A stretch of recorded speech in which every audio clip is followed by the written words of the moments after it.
Hello, सलाम, नमस्ते, सत श्री अकाल। आप सब कैसे हो? एक्चुअली बहुत दिन से थोड़ी तबीयत सही नहीं चल रही थी, इसलिए मैं आप लोगों के साथ गुफ्तगू नहीं कर पा रही थी। और बहुत दिन के बाद आज मैं फिर से अपने एक नई वीडियो के साथ आपके सबके सामने हूँ। एक्चुअली जैसे मैंने पिछली बार आप सबसे कहा था कि अब हमारा जो चैनल है लॉ डिफाइनर, वो सिर्फ ना कि लीगल नॉलेज देगा, बल्कि हम अब judiciary coaching just like important question and just like a judiciary online coaching we will provide that. तो आज जो टॉपिक है जिसके बारे में आज आपसे मैं डिस्कस करने वाली हूँ, वो है section 154। Okay, 154 CRPC। I hope आप सब जानते होंगे कि सेक्शन 154 CRPC में क्या है। Information report, FIR, first information report के बारे में आज मैं बात करूँगी। और आज हमारा टॉपिक उसी पे चलेगा, उसी पे चर्चा होगी। आज मैं आप सबको बताऊँगी कि FIR होता क्या है, ठीक है। और इसका आप डिस्क्रिप्टिव में सेक्शन 154 में पढ़ सकते हो CRPC में कि FIR के मीन्स क्या होते हैं, क्या चीज़ से जुड़ी होती है चीज़ें, और इसमें क्या हो सकता है, क्या प्रावधान है, क्या नहीं है। चलो let discuss about the main topic. तो FIR होता क्या है?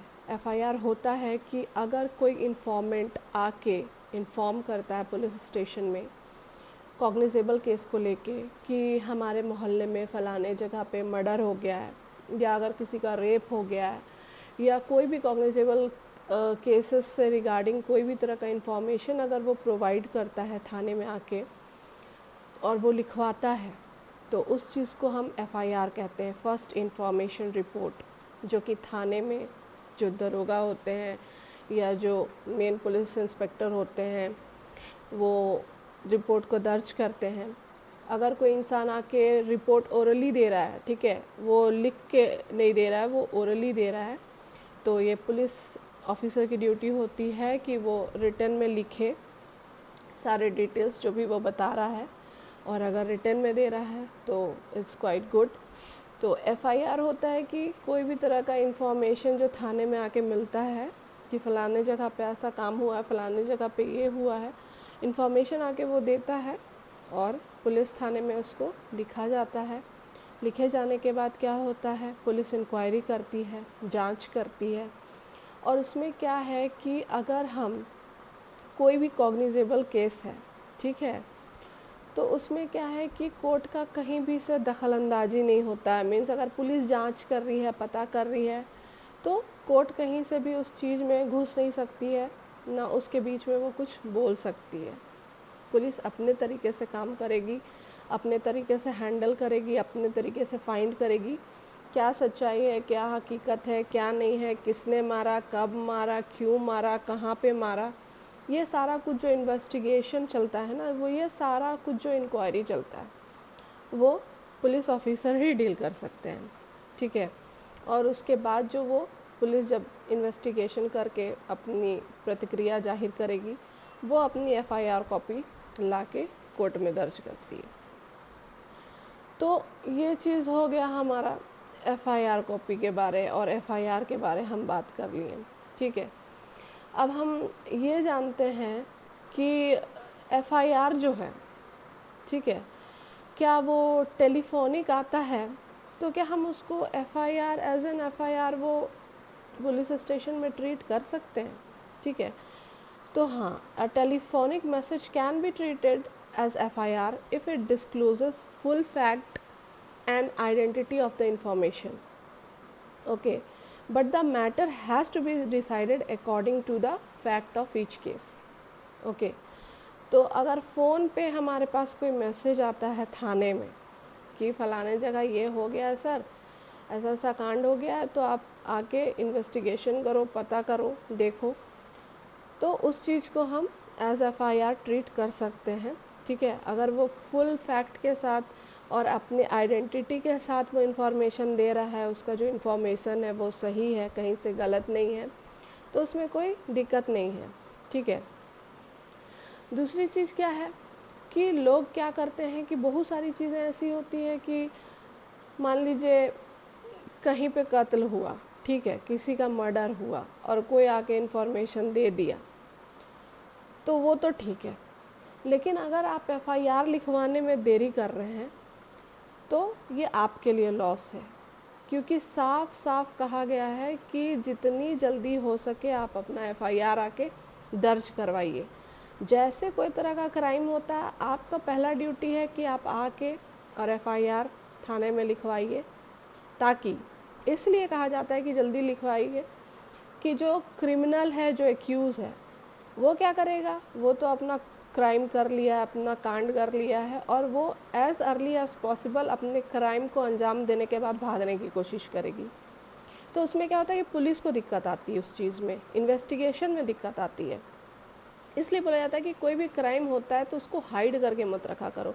जितना जल्दी हो सके आप आके थाना में इन्फॉर्म करिए कि हाँ भाई ऐसा ऐसा काम हुआ है, और ताकि जल्द से जल्द उस आदमी के खिलाफ एक्शन में, हरकत में आए पुलिस। ओके। और कोर्ट का उसमें ऑर्डर भी नहीं चाहिए होता है। दूसरी चीज़ है कि ठीक है, मान सकते हैं कि अगर रेप केस है, किसी लड़की के साथ रेप हुआ है, तो ये चीज़ मान सकते हैं। देखिए, ये कॉमन है कि उसके घर वाले जल्द से जल्द डिसाइड नहीं कर पाते हैं कि क्या करें नहीं करें, क्योंकि समाज ऐसी चीज़ होती है कि समाज उस चीज़ को बांध देता है, उस मर्यादे को बांध देता है, और पीपल जो गार्जियन होते हैं वो उतने कंफर्टेबल नहीं होते हैं कि समाज क्या बोलेगा, लोग क्या बोलेंगे, तो वो बेचारे कहीं ना कहीं उस चीज़ से बहुत बुरी तरीके से परेशान रहते हैं। और ये चीज़ में डिसीज़न लेने में उन लोग को दिक्कत आती है, सोच समझ के सारे फैसले लिए जाते हैं, तब जाके लड़की का गार्जियन आके कोर्ट में थाने में लिखाता है। तो मैं ये कहना चाहूँगी कि अगर ऐसा कुछ भी होता भी है तो आप डिले मत करिए, उस अपराधी को आप मौका मत दीजिए कि अगर आपकी बेटी के साथ कुछ गलत हुआ है तो वो गलत करके भाग जाए, क्योंकि उससे क्या होगा कि परेशानी आप लोगों को ही मिलेगी। हाँ, एक सर्टेन टाइम पीरियड लीजिए और उसके बाद एक नतीजे पे पहुँचिए, ठीक है। तो एफआईआर का एक डिटेल तो हम ये जानेंगे। दूसरी चीज़ क्या है कि क्या हम एफआईआर को एविडेंशियरी वैल्यू ऑफ एफआईआर मान सकते हैं? तो no, FIR is not a substantive evidence. Okay, it can only be used for limited purpose like collaborating and contradicting the maker thereof, or to show the implication of the accused was not an after out or as an one of the res gestate for being tendered in proper case under section 32(1) of the evidence act or as part of the informant conduct under section 8 of the evidence act। ठीक है, तो FIR जो होता है वो हम FIR को substantive evidence नहीं मान सकते। एफआईआर जो होता है उसमें क्या होता है, एफआईआर में ये होता है कि हाँ, जो ज़रूरी चीज़ें होती हैं कि जो केस से रिलेटेड, ठीक है, वो इंसिडेंट से रिलेटेड जो ज़रूरी चीज़ें हैं उसको ज़रूर नोट करना चाहिए, और वही चीज़ एफआईआर के अंदर होती है जो भी ज़रूरी चीज़ है। देखिए, सारा कुछ, all the matters can not be written in that, but the most important necessary elements of that particular crime could be written there. ठीक है। दूसरी चीज़ हम आपको ये बताना चाहेंगे कि एक हमारा केस था Badshah versus state of UP का, 2005 का था। तो उसमें क्या हुआ था कि there was delay in the lodging of FIR हुआ था, और वो जो केस था वो एबडक्शन का केस था। The conduct of complainant to go out in search of his kidnap brother was quite natural, और वो अपने ब्रदर को खोजने में निकले थे, तो वो नेचुरल सी चीज़ है कि डिले होगी ही होगी, क्योंकि ये एक किडनैपिंग का केस था। Therefore delay in lodging FIR on this account stood fully explained. ठीक है, the court held that his delay would not be fatal to prosecution story. अब तीसरी चीज़ क्या है कि मैं एक चीज़ और बताना चाहूँगी कि आप सबको मालूम है कि 2013 में जो अमेंडमेंट हुआ हमारा, ठीक है, सीआरपीसी में, उसमें बहुत तरीके की चेंजेस आए।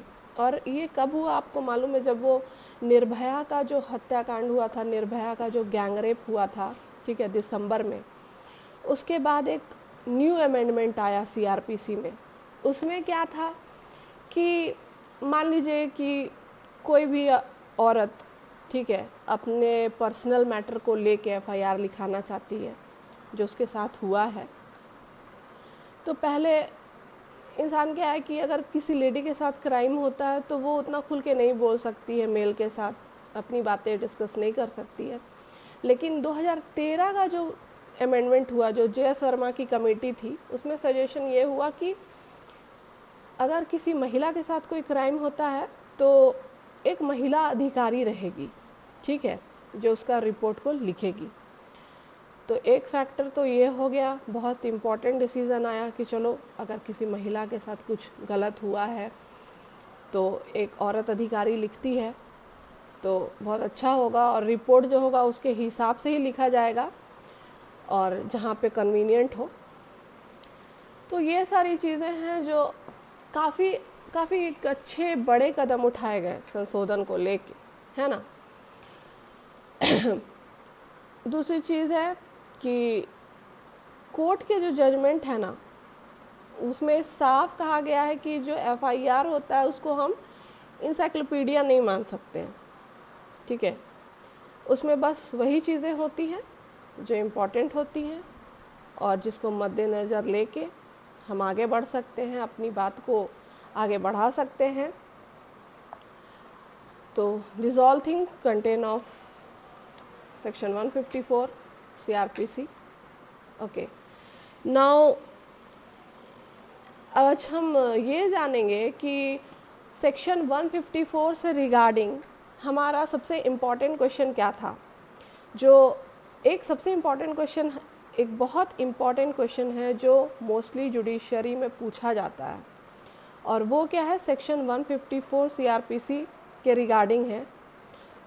इसमें पहला क्वेश्चन ये हमारा पूछा जाता है कि explain the term first information report and what is it's evidentiary value, ठीक है। तो सबसे पहला इम्पॉर्टेंट क्वेश्चन हमारा ये है, इसको नोट कर लीजिएगा कि explain the term FIR and also explain it's evidentiary value. तो मैंने अभी जस्ट थोड़ी देर पहले बताया था कि एविडेंशियरी वैल्यू ऑफ एफआईआर क्या होता है, कि एफआईआर को हम सब्सटेंसिव एविडेंस नहीं मानते हैं, ठीक है।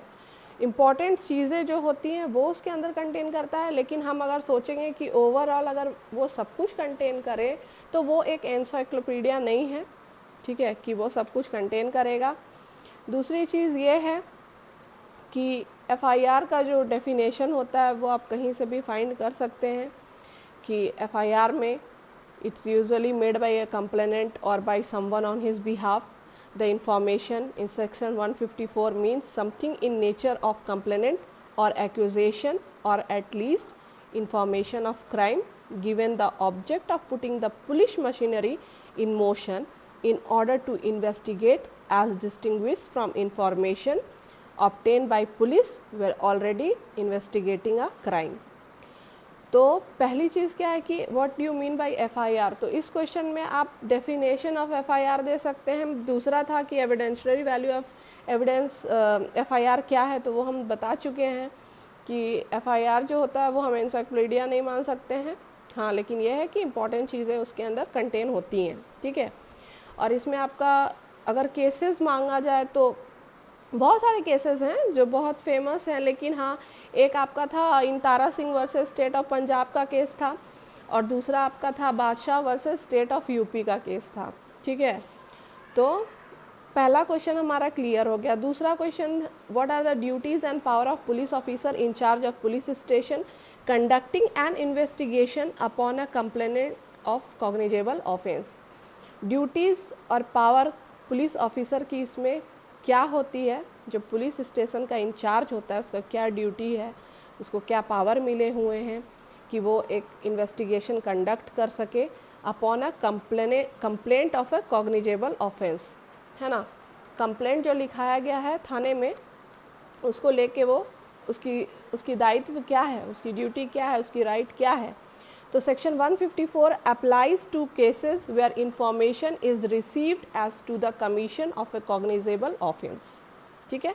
According to this section, every information relating to the commission of cognizable offense, if given orally to an officer in charge of police station, shall be reduced to writing by him। हाँ, तो मैंने जो पहले बताया था कि अगर हम जाके थाने में, मान लीजिए हम इन्फॉर्मेंट हैं, ठीक है, तो हम ओरली बता रहे हैं जाके कि हाँ सर फलाना आदमी था, उसने मेरे सामने एक और इंसान से लड़ाई की, उसके पैसे उसने ले रखे थे, और जब एक्स ने वाई से पैसे मांगे तो वाई ने मर्डर कर दिया, है कि नहीं। और ये सारी चीज़ें, क्या घटना घटी, कैसे मारा, कब मारा, कितने बजे मारा, क्या चीज़ से मारा, ये सारा कुछ हम जाके थाने में बता दिए। तो वहाँ पे जो पुलिस इंचार्ज होता है उस थाने का, वो सब कुछ नोट करते जाएगा। तो हमारे ओरल जो हमारा कन्वर्सेशन है उसको वो क्या करेगा, वो रिड्यूस करेगा राइटिंग में, ठीक है, और वो राइटिंग में लिखेगा हमारे एफआईआर को। तो यही चीज़ यहाँ पे मैं आपको बताना चाह रही हूँ। इस क्वेश्चन का आंसर यही होगा कि officer in charge of police station shall be reduced to writing by him or under his direction can be read over the informant, and every such information whether given in writing or reduced to writing shall be signed by person giving it। हाँ, दूसरी चीज़ देखिए क्या बोला है इसमें। ये बोला गया है कि जो बंदा इन्फॉर्मेंट होता है, जो आके इन्फॉर्मेशन दे रहा है, जो आके सारा कुछ बता रहा है, तो उसमें we should do the signature also. तो उसमें सिग्नेचर मस्ट होता है। तो till here I can define you. So it's a very important section and you should write down the important things which I have already discussed with you, and in the next class surely we will go for the next question of the CRPC. Until now I hope this section should be providing you the important information regarding to the FIR of the police station. So till then just go through my video and you can check out the important details of FIR, and you can also share and you can also know all the details related to it. So till then, thank you and have a good day for that.